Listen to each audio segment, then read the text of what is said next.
أعوذ بالله من الشيطان الرجيم. بسم الله الرحمن الرحيم. واذكر في الكتاب مريم إذ انتبذت من أهلها مكانا شرقيا فاتخذت من دونهم حجابا فأرسلنا إليها روحنا فتمثل لها بشرا سويا قالت إني أعوذ بالرحمن منك إن كنت تقيا قال إنما أنا رسول ربك لأهب لك غلاما زكيا قالت أنى يكون لي غلام ولم يمسسني بشر ولم أك بغيا قال كذلك قال ربك هو علي هين ولنجعله آية للناس ورحمة منا وكان أمرا مقضيا فحملته فانتبذت به مكانا قصيا فأجاءها المخاض إلى جذع النخلة قالت يا ليتني مت قبل هذا وكنت نسيا منسيا فناداها من تحتها ألا تحزني قد جعل ربك تحتك سريا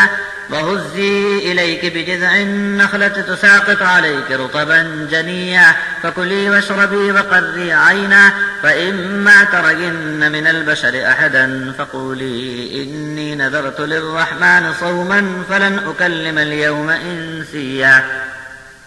فأتت به قومها تحمله قالوا يا مريم لقد جئت شيئا فريا يا أخت هارون ما كان أبوك امرأ سوء وما كانت أمك بغيا فأشارت إليه قالوا كيف نكلم من كان في المهد صبيا قال إني عبد الله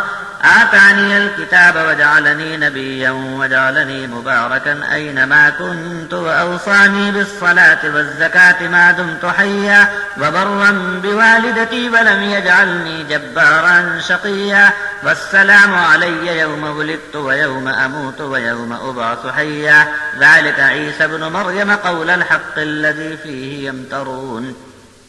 ما كان لله أن يتخذ من ولد سبحانه إذا قضى أمرا فإنما يقول له كن فيكون وإن الله ربي وربكم فاعبدوه هذا صراط مستقيم فاختلف الأحزاب من بينهم فويل للذين كفروا من مشهد يوم عظيم أسمع بهم وأبصر يوم يأتوننا لكن الظالمون اليوم في ضلال مبين وأنذرهم يوم الحسرة إذ قضي الأمر وهم في غفلة وهم لا يؤمنون إنا نحن نرث الأرض ومن عليها وإلينا يرجعون. اور اس کتاب میں مریم کا تذکرہ بھی کر دو جب انہوں نے اپنے خاندان کے لوگوں سے کنارے ہٹ کر مشرقی جانب کے ایک مکان پر قیام کیا. جب مریم نے اپنے خاندان کے لوگوں سے پردہ کر لیا تو ہم نے ان کی طرف اپنا روحانی نمائندہ بھیجا. وہ پورا آدمی بن کر ان کے سامنے ظاہر ہوا. مریم بہت گھبرا گئی اور چونک کر بولی کہ تجھ سے بچنے کے لیے میں اللہ کی پناہ طلب کرتی ہوں. خدا کا کچھ بھی خوف ہو تو یہاں سے چلا جا. جبرائیل بولے میں تو آپ کے رب کی طرف سے آپ کو ایک پاکیزہ لڑکا دینے کے لیے بھیجا گیا ہوں. مریم بولی کہ مجھے لڑکا کیوں کر ہو سکتا ہے جبکہ مجھے کسی بشر نے ہاتھ تک نہیں لگایا اور میں نے کبھی پاک دامنی کو ترک نہیں کیا. فرشتے نے جواب دیا کہ تیرے رب کا یہ فرمان ہے کہ بس یوں ہی ہوگا بن باپ کے لڑکا پیدا کر دینا میرے لیے آسان ہے اور ہم اس لڑکے کو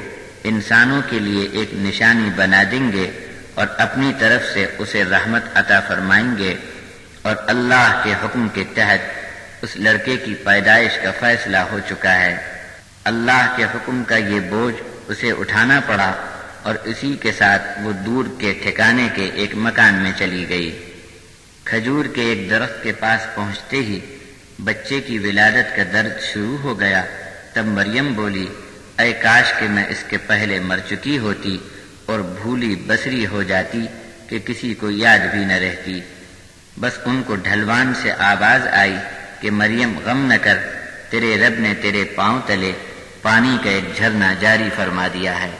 اور کھجور کے اس درخت کی ڈالی کو اپنی طرف کھینچ کر ذرا سا ہلا دو، تم پر تازہ تازہ کھجور جھڑنے لگے گی. تازہ کھجوریں کھا کر جھرنے کا پانی پی لو اور آنکھیں ٹھنڈی رکھو اور کوئی آدمی بھی تم کو دکھائی پڑے تو صرف یہی کہہ دینا کہ میں نے رحمان کے نام روزہ رکھنے کی نذر مان لی ہے، بس آج میں کسی آدمی سے بات نہ کروں گی۔ بس پھر وہ اس بچے کو گود میں لیے ہوئے اپنی قوم کے سامنے جیسے ہی آئی تو لوگ چیخ پڑے کہ اے مریم، تو نے ایسی چیز لائی ہے کہ اب تو غضب کا طوفان اٹھ کھڑا ہوگا۔ اے ہارون کی بہن، تیرا باپ کوئی برا آدمی نہ تھا اور تیری ماں نے بھی پارسائی کے خلاف کبھی کوئی کام نہ کیا تھا۔ جواب میں مریم نے لڑکے کی طرف اشارہ کر دیا۔ لوگ بول اٹھے کہ ہم اس سے کیسے بات کریں جو ابھی گود میں چھوٹا سا بچہ ہے۔ بس ماں کی گود سے یہ بچہ بول اٹھا کہ میں اللہ کا بندہ ہوں، اس نے مجھے کتاب عطا فرمائی ہے اور مجھ کو نبی بنایا ہے۔ میں جہاں کہیں بھی رہوں اللہ نے مجھے برکت والا بنایا ہے، اور جب تک زندہ رہوں نماز اور زکوٰۃ کی مجھے وصیت کر دی ہے، اور مجھے حکم دیا کہ نیک سلوک اور خدمت سے میری ماں کا حق ادا کرتا رہوں، اور اس نے مجھے کسی پر جبر کرنے سے اور سنگ دل ہونے سے بچا لیا ہے۔ اور جس دن پیدا کیا گیا اس دن مجھ پر اللہ کی طرف سے سلامتی ہوئی، اور جس دن مجھے موت آوے گی اور جس دن مجھے زندہ کر کے اٹھایا جائے گا اس دن بھی مجھ پر امن و سلامتی ہے۔ یہ سچے واقعات ہیں عیسیٰ کے جو بیٹے ہیں مریم کے، بس جو حق بات تھی وہ ہم نے فرما دی، باقی ان لوگوں کا حال یہ ہے کہ سچی بات میں بھی شک و شبہ کرتے ہیں۔ یہ بات اللہ کی شان کے خلاف ہے کہ کسی کو وہ اپنی اولاد بنائے، اللہ کے لیے کسی کو بیٹا تجویز کرنا عیب کی بات ہے، اور اللہ تعالی ہر عیب سے پاک ہے۔ اس کی شان اعلیٰ تو یہ ہے کہ جب کسی کام کا فیصلہ فرما لے تو اسے کسی کے سہارے مشورے کی ضرورت نہیں، صرف اتنا کہہ دینے سے وہ کام ہو جاتا ہے کہ اللہ فرما دے